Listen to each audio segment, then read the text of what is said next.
Hi, welcome back friends. Here in this lesson, you're going to learn about creating a virtual private cloud or VPC on AWS. So let's start with this. As you can see here, we have logged into the AWS console and launched a VPC service. So once you log into it, you will find this dashboard. On the left hand side, you got various options where you can create your own VPC, subnet, route table, and much more. So just go to the VPC options, and here you can see we have one default VPC enabled that is there available once you create an AWS account, and it is by default. Next, we can create multiple VPCs and just go to create VPC to create a new one, and you can use it for various kinds of AWS services on the cloud. So as the name suggests, it is a virtual private cloud. So you define your own networking specifications and will be created. Your VPC will have a different subnet and other options as well. And here we just need to provide a name for it. Just provide some name and just give it a name IT infra we are providing. Next, we need to define two different IP CIDR blocks. For IP version 4, we can provide some block. Here I'm using 10.0.0.0/60. And next, for IP version 6, you got three different options. Either you can go with a no option, no CIDR block. It will directly move all the traffic to IP version 4, or you can use the Amazon provided block, or you can provide your own block as well. In your case, you have to identify the pool, you have to define it, or you can also enable different things. You can go with the tenancy. The default tenancy is suggested, otherwise you can customize as well. Next, you got tags. If you want to create, it will automatically created by the name. So tags are useful once you create different IAM roles and you connect with different users. It would be easily identifiable. Say if you have multiple VPCs on there and you get confused, you can locate them with the tags. Otherwise, just leave it by default and create a VPC. So this is how you create a VPC in few simple steps. Next, we can configure a lot of settings, networking configurations here in detail. You can find most useful information, the VPC ID and different settings, the DHCP options.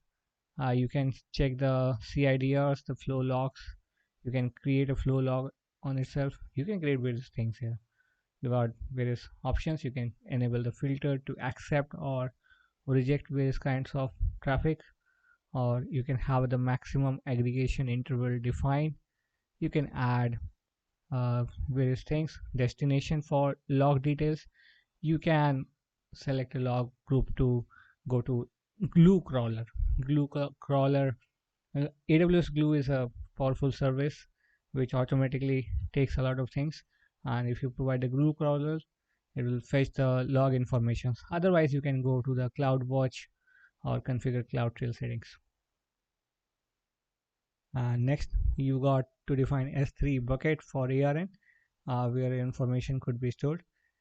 So what is S3? S3 is simple storage service on AWS. It's a simple block storage that provides a bucket. Just to navigate here, you can create a lot of bucket.